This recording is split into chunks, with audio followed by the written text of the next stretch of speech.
For the further notice, we would like to say sorry for the distraction that you will encounter during the presentation, such as unnecessary noises and different quality in each video it contains. Also, we would like to advise you to adjust your volume depends on how you would like the volume of sound you prefer. Note: the references that used is indicated in the end of this presentation. Enjoy watching. Thank you. Module 1. Expertise in Human Resources in Analyzing Behavior in Business Organization. Lesson 13 to 18. Presented by ANNONUEVO, Jeremiah.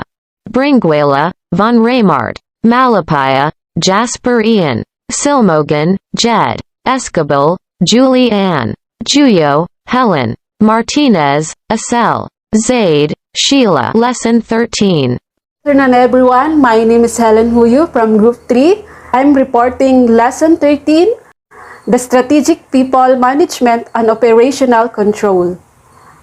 Human Resources Strategy, whose responsibilities include searching for the employee and training them, helping with conflict resolution, organizing, and helping with benefits. Human Resources Strategy entails accomplishing all obligation in accordance with the company's overarching goals, missions, and the future ambitions. It is the act of being proactive in ensuring that employees have the tools and attitudes necessary to align with the company's direction. 4 key dimensions must be addressed in order to develop human resources strategy. First, culture. It is the beliefs, rules, and styles of the management of the organizations. Second, organization. It is the structure, job types, job description, and reporting lines of the organization. Third, people. The most important part of the organization, it is people.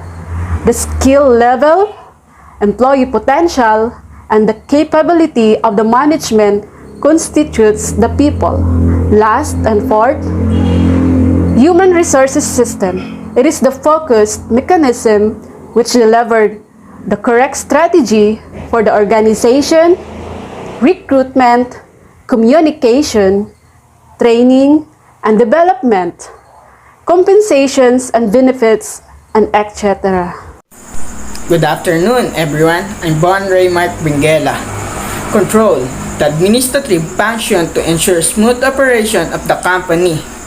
The monitoring and evaluation of plans, activities, and result with a view toward future action. In short, control should assist the organization to be both efficient and effective, and in this way, help the chosen strategy to work successfully.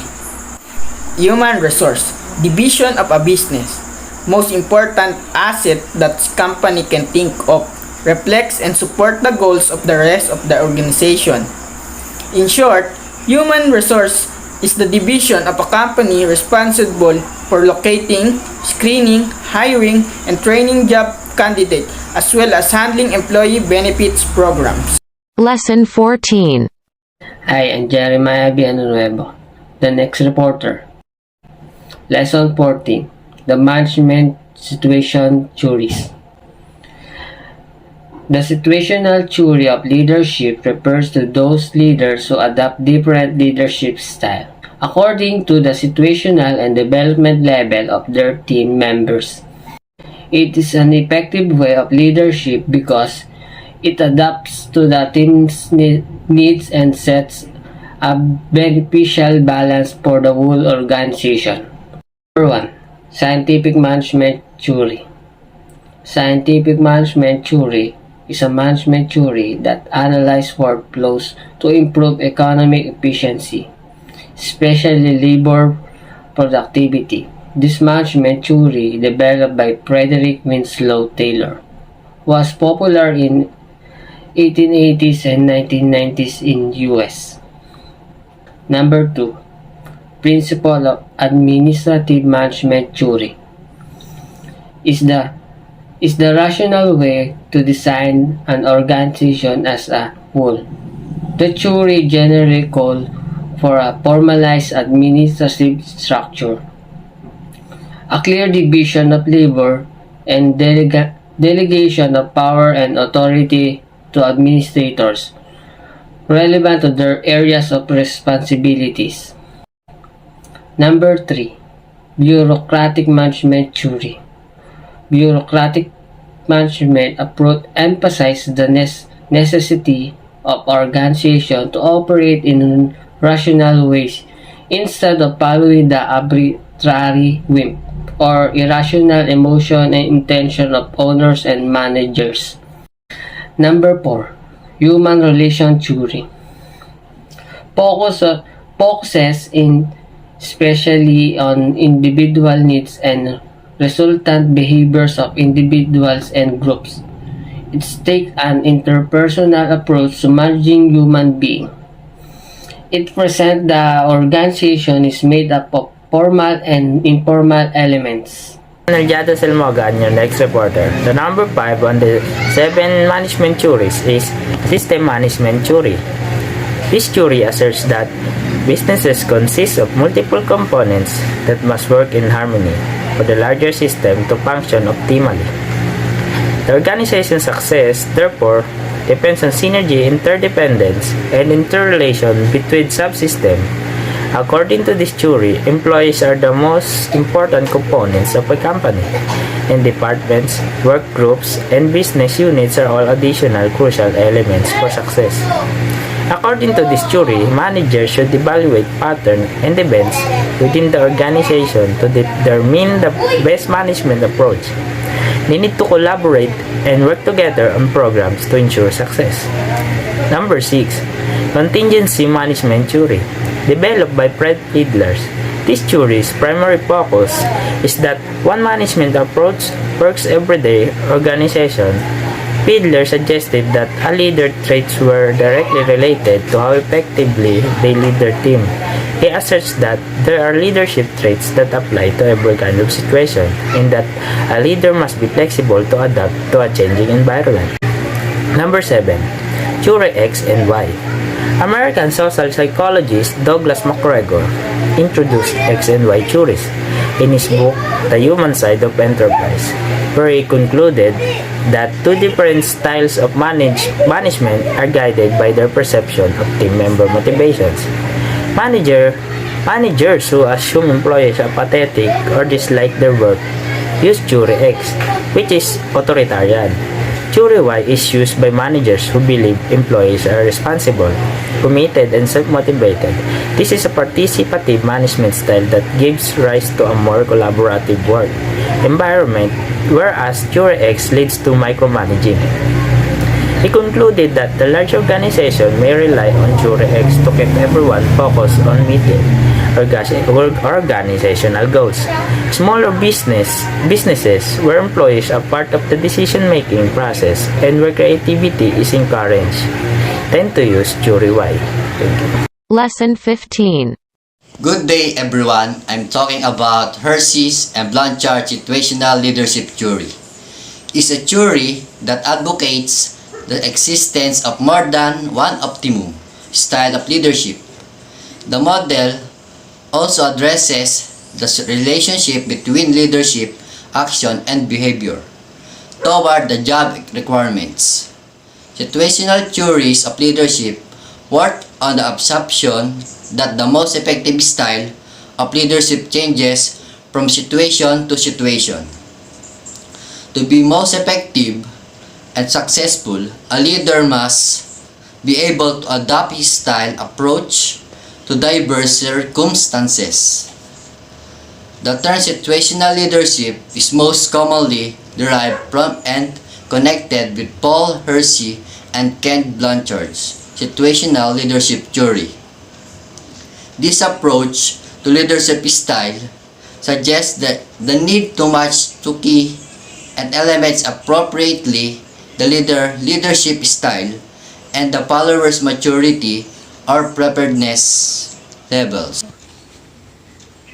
This concept of leadership proposes the need to march into essential. First, leadership style. The first leadership style is directing. The directing leadership style in the Hershey and Blanchard situational leadership model put a high emphasis on directive behavior and a low emphasis on supportive behavior. A leader's primary concern lies with the task delivery and less with the personal needs of the subordinates. The next leadership style is the high directive and high supportive coaching leadership style.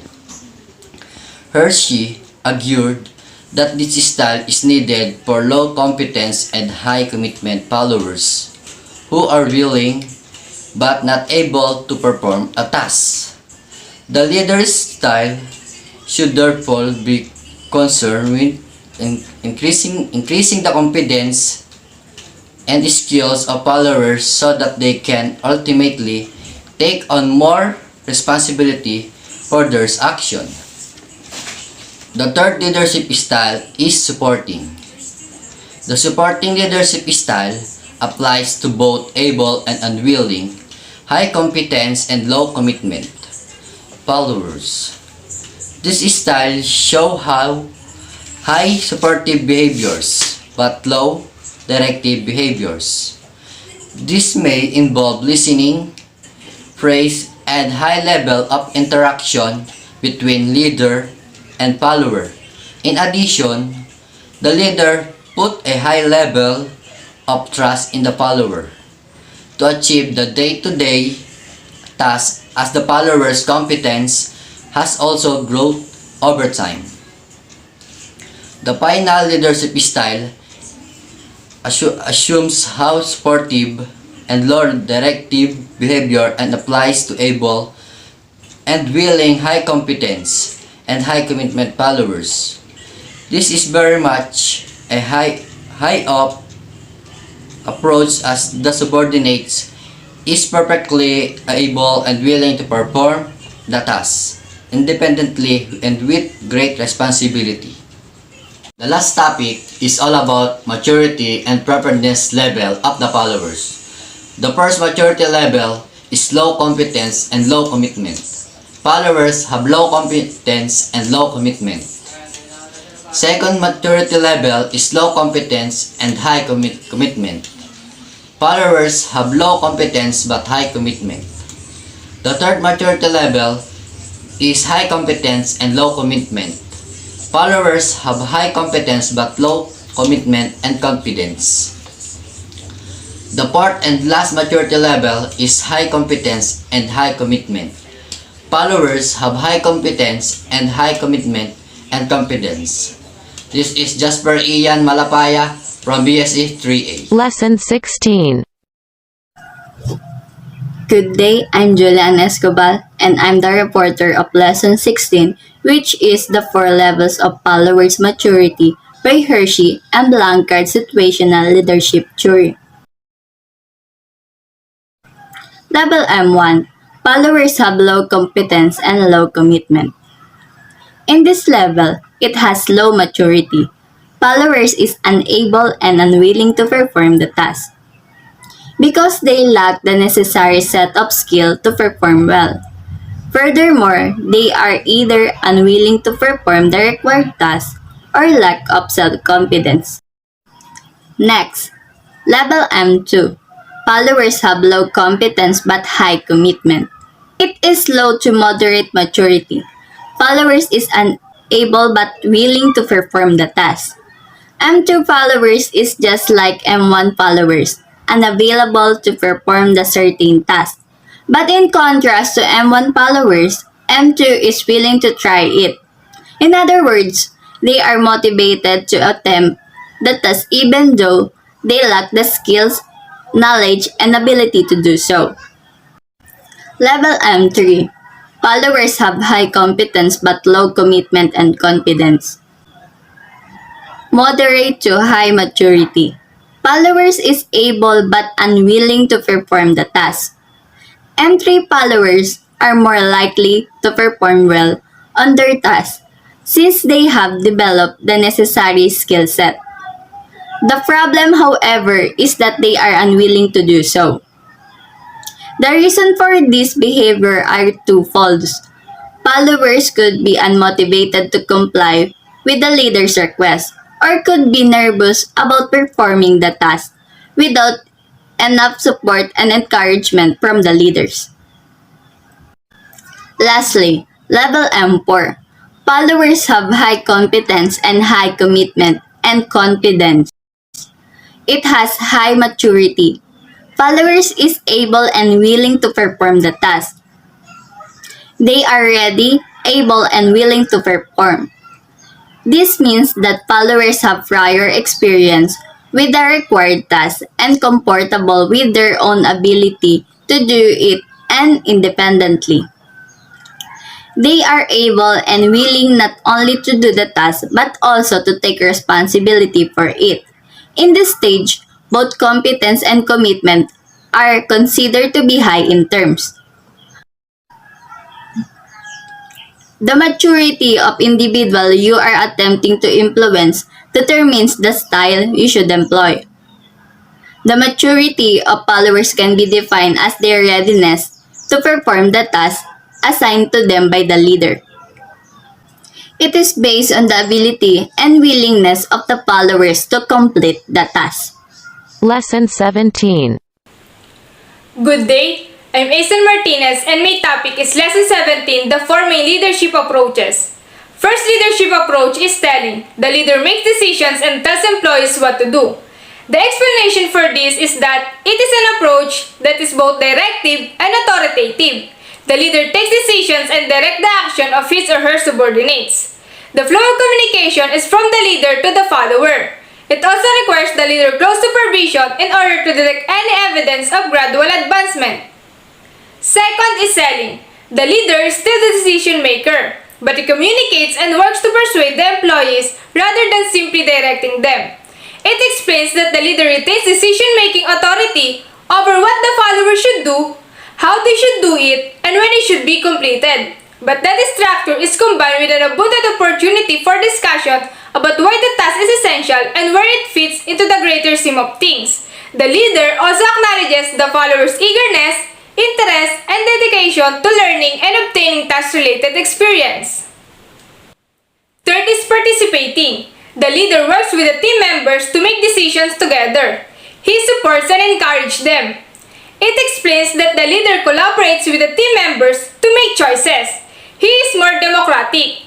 The leader also should talk to the follower about his or her willingness by asking open-ended questions that will enable the follower to come up with a realistic solution. And the last leadership approach is delegating. The leaders assign decision-making responsibility to team members but oversees their work. It explains that the leader delegated decision-making authority to team members while monitoring their progress. The communication flow is from the follower to the leader, and it is usually begun by the leader's questions with large degrees of freedom. Lesson 18. Good day everyone. Good day Sir Umlas. I'm Shiela ZAIDE from Group 3. My report is about interactionism. Interactionism, it is a scholarly view of people learning sociology and believing as well that interactionism is a social evolution of human attraction, searching how people from culture through another group through meaning that accent in relationship such as cooperation and conflict. Interactionism is a theoretical perspective that sees social behavior as an interactive product of individual and the situation. In other words, it derives social processes from social interaction whereby subjectively held meaning are integral to explaining or understanding social behavior. This is the end of the presentation. Thank you and God bless.